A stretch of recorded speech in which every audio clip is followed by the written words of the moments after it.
Hello, everybody. It is a morning for most of you. Oh, why does this never work on Instagram when I want to go live? Hold up, Facebook group. Gotta fix this over here. I'll give it a second to see if people jump on. If you're on, can you let me know that you can hear me? Let me type this out.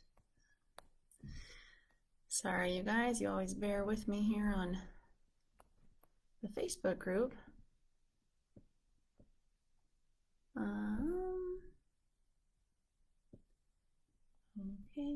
and now this should be, there we go.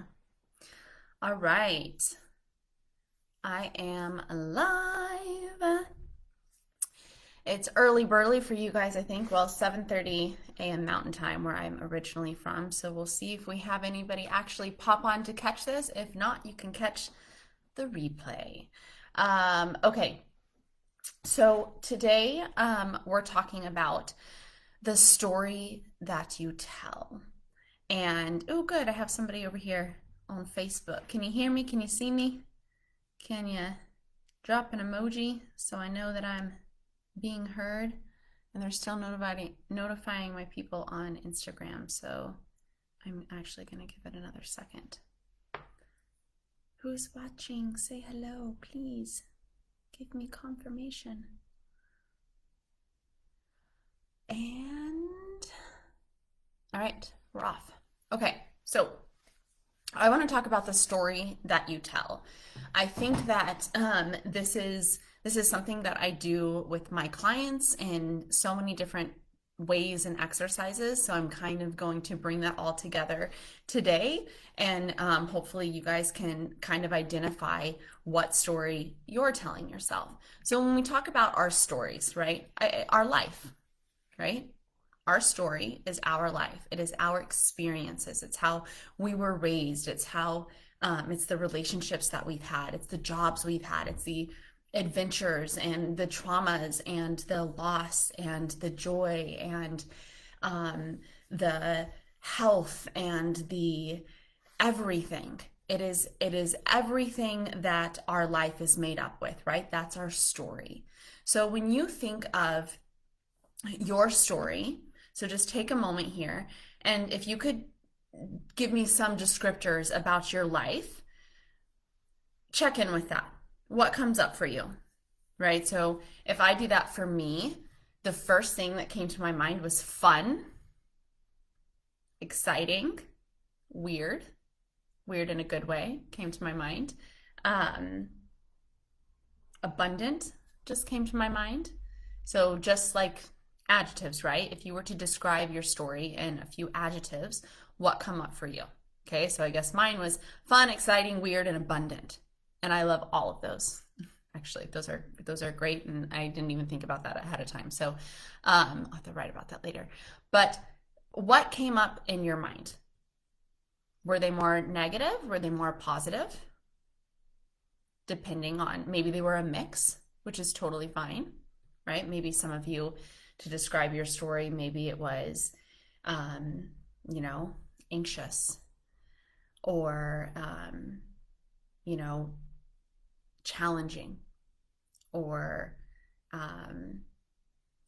happy, and maybe sad came up too. Maybe it was just like this whole mix. But it's just good to check in and recognize, like, okay, if I had to put just a few descriptors on the story of my life, what would those be? And just those few adjectives that you listed to describe your life is telling of which way your story is going to go. So if we think of a story that we read in a book or in a movie or, whatever like that, I want you to imagine if somebody was in your head and basically experiencing all of the thoughts that you have about your life. So somebody else, like me, if I was in your head or you were in my head, what do you think that person would think of that story? What comes to you? Some of you might be thinking, "Oh shit, I got a lot of crazy thoughts going on in here." They'll think it's like a thriller, whatever. What are those called? I don't know. The movies my husband likes and that I do not. Anyways, sorry, got off topic.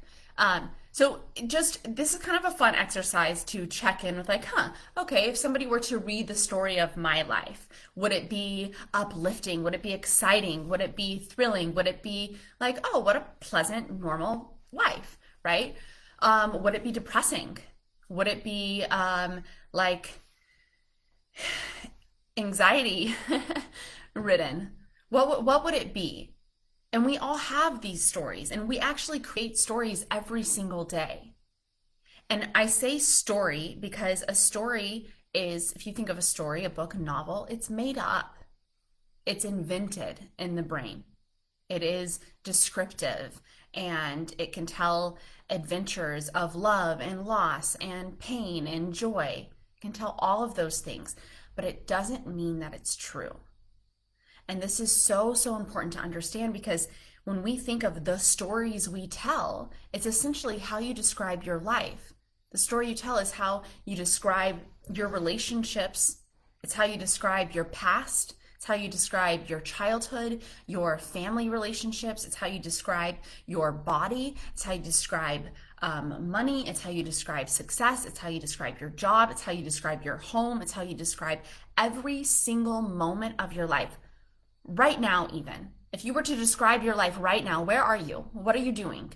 You're watching me if you're here, or when you watch this back, and you were just to look around and describe right now in this moment, what would come up for you? And what comes up for me is like, hell yeah, I love these earrings. I love that I'm live right now talking to people that I'm hoping I can help. I love these huge flowers in front of me, and I love that I see my journal, and it's raining outside, and I love the way it looks when it rains. I'm describing my life. I'm describing what I'm seeing, right? Maybe some of you didn't know what to say when I asked that. Or maybe your mind went to like, I didn't get my workout in this morning. I'm already running late.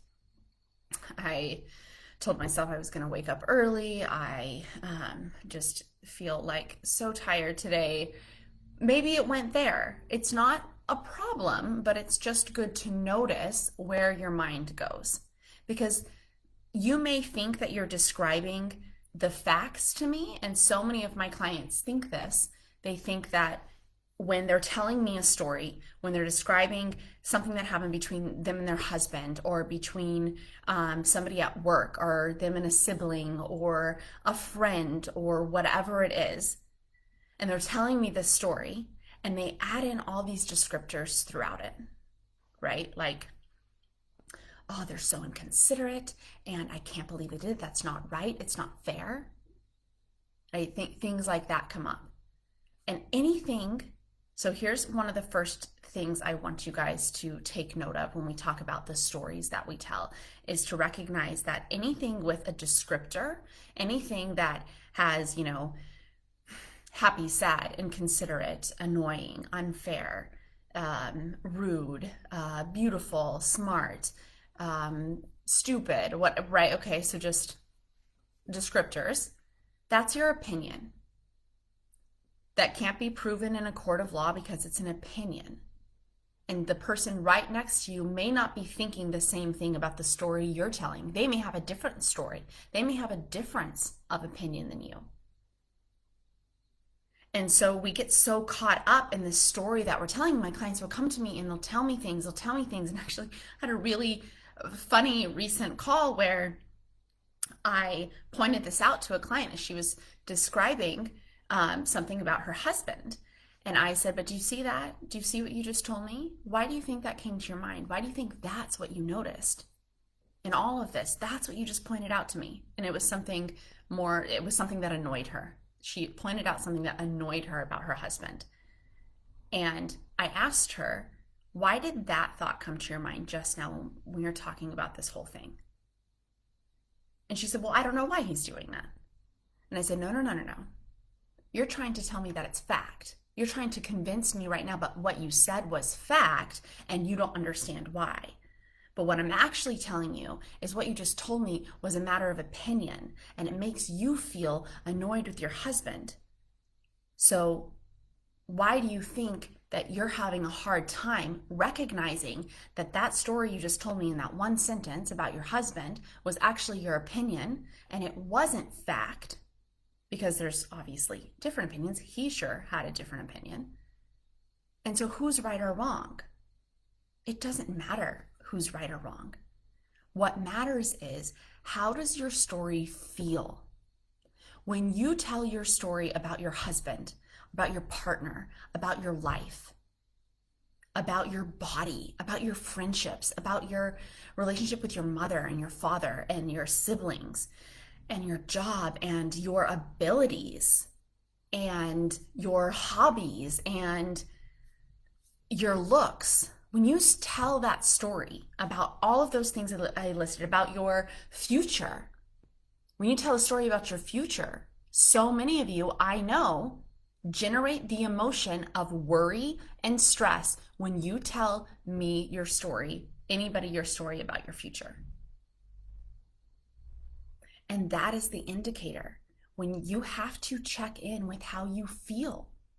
When you're going through your day, describing your thoughts, your feelings, your life to anybody, how is it making you feel when you do that?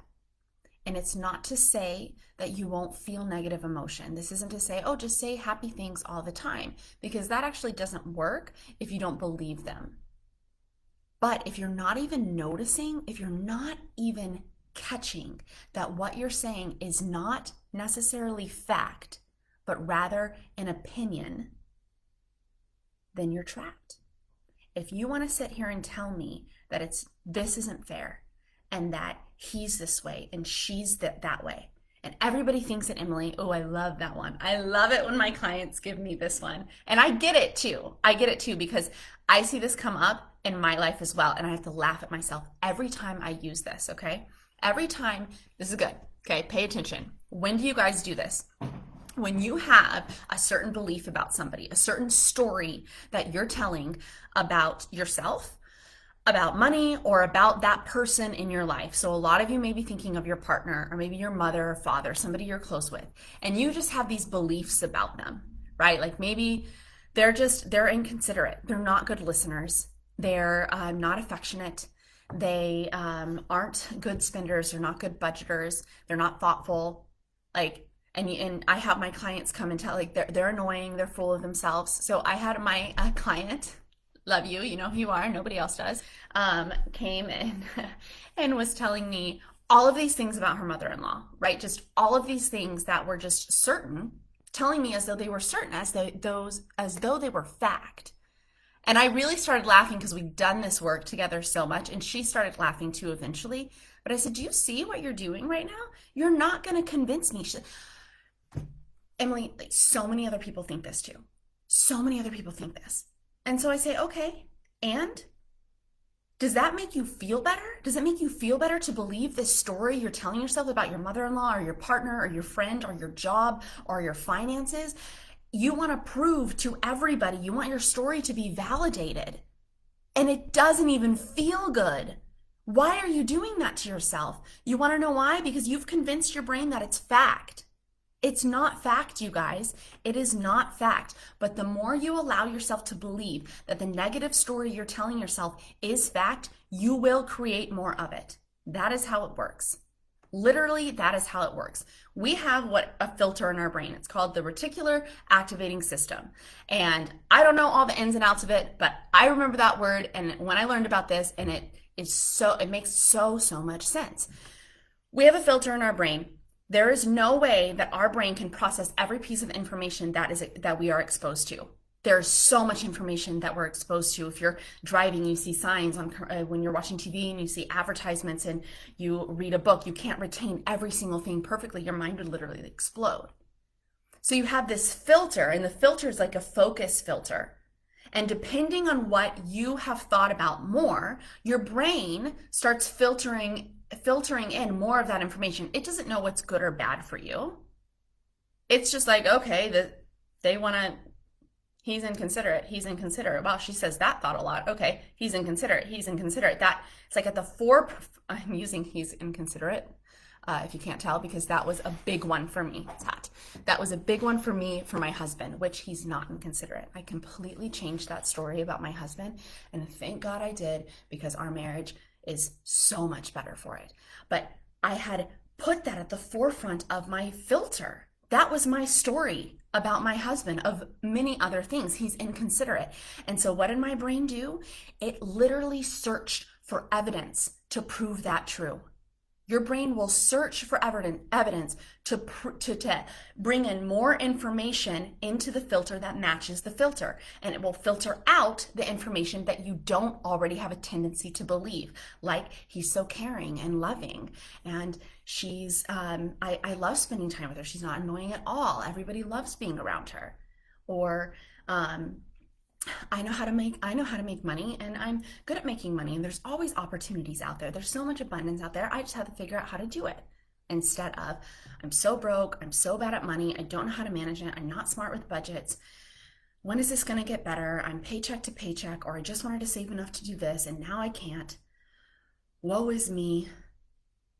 Is that your story? I know many of you have lots of stories around money. That is not serving you, guaranteed. Because you're feeling scarcity and lack, same thing. And that makes you feel stuck, makes you feel like you have no options. And when you feel that way, you don't feel motivated to do things that will actually make you more money. And in an effortless way too, right? Like, your story can literally be anything that you want, but you are shaping that filter in your brain. Your story that can feel good is also based on opinions, your opinions. But I choose to believe that story because it feels good. How do you know if you want to keep your story? By the way it makes you feel. Let me say that again, super important. How do you know if you want to keep your story, your opinions about your past, your body, your money, your husband, your partner, your job, your body? How do you know if you want to keep the story, the opinions you have about all of those? How does it make you feel? And if it isn't making you feel good, you want to work to change your story, and you can, you guys. You're just confusing fact with fiction. You're convincing your brain that your body's not attractive anymore, that you're overweight, that you're ugly, that you're broke, that you don't know how to make money, that you don't know how to handle your emotions, that your husband's inconsiderate, that your mother-in-law is annoying, that you're whatever else it is. What is your story? And if it doesn't make you feel good, I promise you, you can change that. And that is what I work on heavily with my clients, because I am a firm believer that we create the life we want to live. We create the life we want to live. Let me rephrase that. We create the life we're living, and you can create a life you want to live. Okay? We create the life we're living, whether you like it or not. You're creating it. You are. But that's empowering, because that means you can create a life you actually want. If you're creating what you're creating for yourself right now and you're not happy with it, you're not happy with your story, then change it. And I go, okay, cool, Emily, how do you change it? Thanks, cool, great advice. Well, you slow down and you recognize this concept of really separating story versus fact. And I have a podcast coming out, I believe later this week, that goes into more detail about that. But it really is, yes, ma'am, speak on it. Thanks. It really is so important to just recognize so here's a tip there that I've said, but I'll say it again. If there are any descriptors in a sentence, then that is your thought. That is your opinion. That isn't fact, right? So an example, like, my husband dropped his towel on the floor. Okay. And like, there was a court of law and there was a camera and they saw him drop his towel on the floor. They said, yeah, okay, that's true. Now thoughts. My husband is so inconsiderate and rude that he just dropped the towel on the floor right when I asked him to pick it up. A lot of story thrown into that. And a lot of that story doesn't make me feel good about my husband. And that is how you can start separating story versus fact in your head. And I also want to touch on a little bit. I had some questions here, but I think I'm already over time. Um, I I want you to pay attention to the little stories you tell as well. Like I went big, broad spectrum, like your body, your relationships, about money, about your job, about your past. Like those encompass so many different stories. But what about like the story right now, day to day? What story you're telling yourself when you wake up in the morning? When you go to pour that cup of coffee, when you're walking down the street, when your kid is calling for you in the other room. Like you have so many thoughts around that too. And when you start doing this work, when you start doing thought work, when you start getting into coaching, you really start understanding, you start becoming so aware of even those little daily stories. Like every moment is a story. Every moment is an opportunity to describe something in your life. We're doing it all the time anyways. You guys are telling yourself a story on default all the time, but you're just not consciously paying attention to the fact that it's an opinion and that it's not fact. Because when you're stuck thinking that it's fact, you're trapped because you don't believe it can be changed, and it can.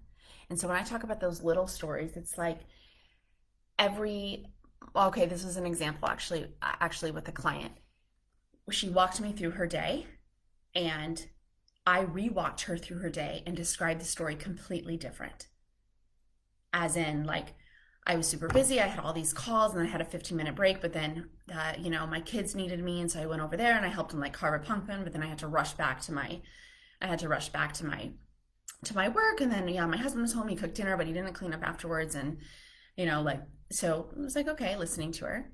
And then I did this example of the story, and I reset it. And I said, you had an amazingly busy day and you love your job and you got in a lot of calls yesterday. And luckily on your break, you got to go and carve pumpkins with your kids. And your husband was home and even cooked a dinner for you guys.